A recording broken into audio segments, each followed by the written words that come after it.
Chapter 6. Enzo looked down into those entrancing lilac eyes of hers, and all his disciplined restraint evaporated in the same moment. His hands rose of their own volition to cup her triangular face, long fingers slowly spearing into her soft mop of curls. Her face was already so familiar to him that he wondered sometimes if she reminded him of someone. But she was too individual to be a copy of anyone else. The only woman he had ever known who had breakfast with him without makeup on. The only woman who finished a phone call even faster than he did. The only woman who seemed to see him for who he was, rather than what he possessed, and who treated him accordingly, just as if he was the same as everyone else. And best of all, Sky had not a clue how special it was for someone like him to be treated as though he was no one special either. In much the same way, he registered, he had not a clue why he found that so appealing a trait. Enzo.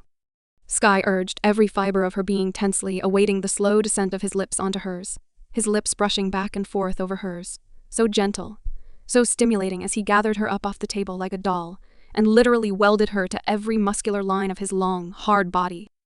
Every sensitive spot she possessed squirmed with delight at that full contact, and she gasped. It was like the kiss in the car, like sticking her finger in an electric socket, like a tidal wave engulfing her. Excitement rolled through her in a heady surge, and made her wonder if she could be quite normal in such an overreaction. When she surfaced, she was in Enzo's bedroom with no recollection of the journey upstairs. "You carried me up here?" she exclaimed as he settled her down on the tumbled bed. "You don't weigh much more than your little brother." It was hardly an extraordinary feat. Enzo laughed. And now here they were in the bedroom, where the bonfire of her best hopes had previously burned into dreary ash. Apprehension leapt through her. "There's just one thing I don't like. The choking thing," she muttered uncomfortably, needing to put that out there but cringing at the necessity of saying it. Comprehension gripped Enzo, and he mentally cursed the male who had put that nervous, anxious look on her flushed face. "I'm not into that sort of stuff. In fact, I'm pretty vanilla in my tastes. Nothing to frighten the horses, as my grandmother would say." "That's a very English saying," she remarked, relief filling her to overflowing. "My grandmother is English." No, my grandfather. Met her when she was a chalet girl at a ski lodge when they were both very young. Against everybody's wishes, they married, and they're still together. That's why your English is so good." "Probably." Enzo could see the nerves infiltrating her again, her skin taut across her cheekbones, eyes downcast. "Do you mind me asking if your ex was your first lover?" Sky nodded silent confirmation. "So practically a virgin on my terms," Enzo teased as he unzipped his jeans and kicked them aside to come down beside her on the rugged bed. "I may not be able to offer you forever, but I can show you pleasure and, hopefully, a little fun." He didn't have a shy bone in his body. Why would he have? She asked herself, scanning his near godlike physical perfection. He was all bronzed, hair roughened vitality and virility. He was also primed for action, and there was definitely more of him than she was accustomed to dealing with. She lay back on the bed, trying not to feel like a human sacrifice, wondering for a moment what insanity had persuaded her that she ought to try again to see if intimacy was any different with Enzo. "Look on the bright side," Enzo whispered, leaning over her with unvarnished cool. "If you don't like it with me either, you don't ever have to do it again." "I suppose that's a good point," she said, a little breathless at him being that close. She sat up again, almost knocking him back, nervous tension making her jerky and indecisive. She peeled her pajama top over her head, snaked her hips free of the shorts, flung them on the floor, lay back down again, and found Enzo staring down at her with wondering amusement brimming in his gaze. "What?" she said flatly. "You're so obviously in this. Let's get this over as fast as possible mode," he proffered. "And that's not how I operate." Sky ignored him to slide beneath the duvet, too self-conscious about her lack of sexy curves to stay naked on top of the bedding. "Do you think it's possible for you to switch off your brain and relax for a moment?" "Doubt it. You're not allowed to bail on me as soon as it's over, either," Enzo warned her, although a quick departure had never bothered him with any other woman, because he never stayed the whole night with anyone. But he already knew that it would be different with Sky, that he had one chance, and he had to go for it and make the most he could out of it. "Why not?" "Because that's not what I want." Perfunctory sex, brief and superficial. "I thought that's what you specialized in. Isn't that what womanizers do?" "What would you know about womanizers?" Enzo inquired as he slid in beside her, sudden heat burning down her right side, making her shiver in reaction. "Nothing," she admitted. "Well, there you are. It's not all about scoring for me, at least not with you." "I'm sure you say that to all your women," Sky told him huffily. I don't need that sort of reassurance. I'm perfectly happy just to be here. For one night. And all the more precious for it, Enzo husked, claiming her parted lips with his warm, hungry mouth, stealing the very breath from her lungs as honeyed warmth spread through her lower body, driving off the chill of nerves that had been spreading through her. Enzo. Shush. He hummed against her parted lips. I'm not going to do anything you don't want to do, and the minute you say stop, I stop. You can trust me. Sky drew in a quivering breath, feeling reassured. All right. It will be better than all right. It will be fantastic because we have explosive chemistry. Is that so? S. That means yes. I know that. You're always spluttering Italian when you're not thinking about it, she told him. And Enzo laughed and thought how unusual it was for him to laugh with a woman in bed, never mind have a conversation. He lifted his dark, tousled head and stared down at her in the lamplight, and used a long finger to trace her fine brows, her delicate cheekbones, and the soft pink cushion of her swollen lips. You're beautiful. And she almost argued with him, but bit it back, assuming it was standard for him to say that sort of thing. But that didn't mean that she had to be clumsy about receiving a compliment, did it? As far as she was concerned, the only beautiful individual in the room was Enzo with his classic bone structure. Dark, deep-set eyes, and that particular rare smile on his lips that hinted that he didn't have a care in the world. You're so warm, she told him with a grin. As good as an electric blanket. Livelier, I hope, piccolo mio. Still smiling, Enzo shaped a dainty chest with a hunger he was fiercely striving to restrain. He brushed away the bedding only to discover that she was inadvertently holding on to it. He detached her from the duvet like a man making the first move to open a box containing a fascinating puzzle. He bent over her, the apprehension in her wide eyes clenching something painful inside his broad chest. In all his life, no woman had ever looked at him with that degree of anxiety, and so he kissed her, and he kissed her for a very long time, sliding against her, dipping his tongue in the tender interior of her mouth with a little flick and a promise that began to ignite something low in her. Pelvis that Sky had never felt before.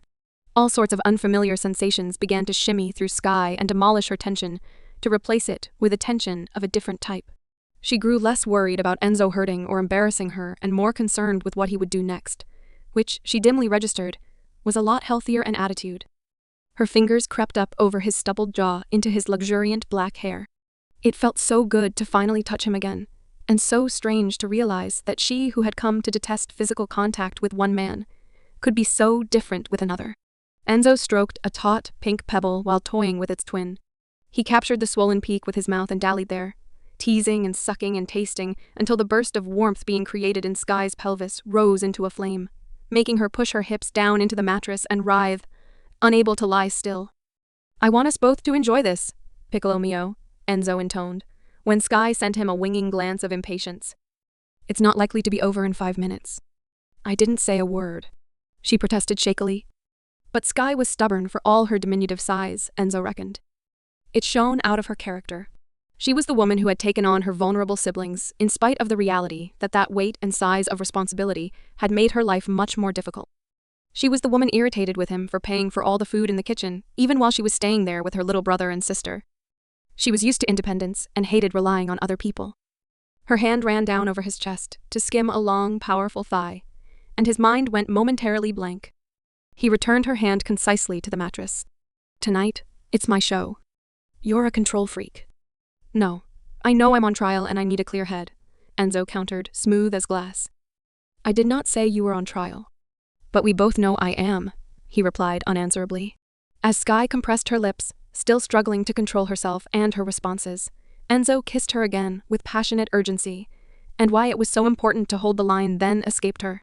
Enzo was very good at kissing, so good that before he could regroup and address his attention elsewhere, she grabbed him back to her own hunger for his mouth coming out of nowhere at her, and startling her. I'm doing okay, Enzo drawled thickly, all confidence and unshakable control, as he kissed a haphazard trail down over her midriff. Did I say that?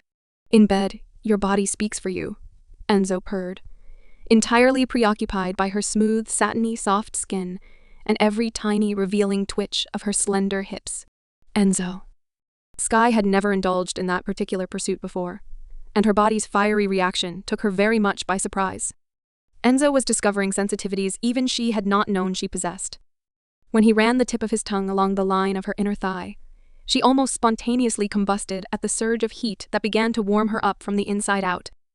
Indeed, being in bed with Enzo, it was almost impossible for her to think with any clarity. She would start a thought, and then he would do something that tore her every expectation up and shook her from head to toe. He traced her. He stroked her. He explored her. And little tremors of response began to run through Sky like a river threatening to burst its banks and overflow. He had trapped her because she could no more have persuaded herself to get out of that bed than she could have stopped breathing. And it was a revelation to her that sex could feel so intense and so powerful that it suppressed every other response. The clenching low in her pelvis led to an inner tightness, like a knot low in her tummy. And she couldn't stay still then. She became insanely conscious of Enzo's big hands clamped to her hip. She twisted and squirmed, and suddenly that ball of heat inside her just mushroomed up out of her in an earth-shaking climax that left her quivering and in shock in the aftermath. "Did you like that?" Enzo whispered. And that fast? She wanted to slap him for his nerve. "It was okay," she told him unevenly. Sky watched him don a condom, all of an unexpected quiver inside herself, because she was wanting something she had learned not to want, and it unnerved her. He slid over her, all male, hot and demanding, and, for a moment, she simply tuned him out. Refused to think, refused to feel. Enzo claimed her lips in a long, drugging kiss. "There you are again, Piccolo mio," he remarked, dark eyes gleaming gold, and she reddened, registering that he had noted her withdrawal. "Was I a hero or a zero?" Enzo inquired with a flippancy that set her teeth on edge. Sky sat up. "I think you know." He grabbed her arm. "Where are you going?" "Back to my room." "I'm sure you're one-nighters," she commented with a flippancy to match his own lack of tact. "Don't stay either." "The difference is that I want you to stay," Enzo cut in, tugging her down to him again. Disconcerted, Sky lay back down as he brought her close and wrapped both arms around her. In truth, she was very tired. Her days were always long and started early, as was the norm with young children to care for. She was mentally listing all the reasons why she should return to her own bed when she fell asleep. Enzo woke to find a 2-year-old kneeling beside him. "Good morning," Brody said with a huge grin. "You dot Sky with you?" Enzo laughed and nudged Sky awake because he couldn't get up naked. Of course, she was naked too, he realized, and he leant out of bed to reach for the PJs she had discarded the night before, and shoved them in her general direction. Quicker than him, Sky made herself presentable, sliding out of bed to gather up Brody, who was full of beans and chattering away as she took him out of the bedroom. Enzo was downstairs, showered, shaved, and fully clothed in one of his business suits in record time, only to discover his breakfast had been laid once again in the dining room. He suppressed a groan, feeling as though he had been sent into exile. Once more, Sky was imposing distance between them, and he didn't like it. After all, they had had a great time together. Why would she now start treating him as though nothing had changed? Sky bashed around the kitchen, working fast on the breakfast cleanup, because she had signed Brody up to a new, more convenient playgroup, and she would drop him off and then go shopping with Shona. Zozo. Shona framed brightly, pausing in her greeting crawl to the doorway where Enzo hovered. Sky turned red as fire even before she turned around to face him, as she had hoped to avoid doing. What was she playing at? She had her first ever and probably last ever one-night stand. That wasn't her, and would probably never be her, but the benefit was, she told herself, that she was now free of the fears Richie had cursed her with. She had had a fabulous time with Enzo, but in truth she was somewhat ashamed of having taken that freedom to share a bed with him. Her book of rules had no room for uncommitted sex, and now she was free of her ex. She had no plans to change her value system. "You're not speaking to me," Enzo gathered as he bent down and swept up Shona, who was now clinging hopefully to his legs. "But you are, aren't you? Even if I have to be called Zozo," he teased, swinging her high up into the air so that the little girl laughed in delight. "Of course I'm speaking to you," Sky responded in a rattled undertone. "I hope I'm not that childish." "But you're avoiding me as if we did something shameful," he pointed out. Sky burned so hot she was surprised she didn't flame under her skin, because that particular adjective made her think about some timeless dark space of the night, when he had turned to her. Or she had turned to him. She didn't honestly know which of them had been responsible, and once again, they had made love with a passion that still mortified her. In fact, she hadn't been able to get enough of him, and that awareness did make it a huge challenge to treat Enzo as an employer. "I work for you," she reminded him chokily. "Don't hold that against me." "Not much I can do about it," he traded levelly. "Keep it separate." I can't, Sky framed woodenly. Lean, darkly handsome features taut, Enzo murmured. Are you still accompanying me to Glasgow? I promised. Yes. Enzo nodded in silence and then laid Shona gently down on the floor again. She looked up at him with disappointed eyes. I'll see you later, he told her. Sky breathed in deep and slow as the front door slammed shut on Enzo's departure. She was doing the right thing. She was doing the right thing, she told herself urgently. Step away.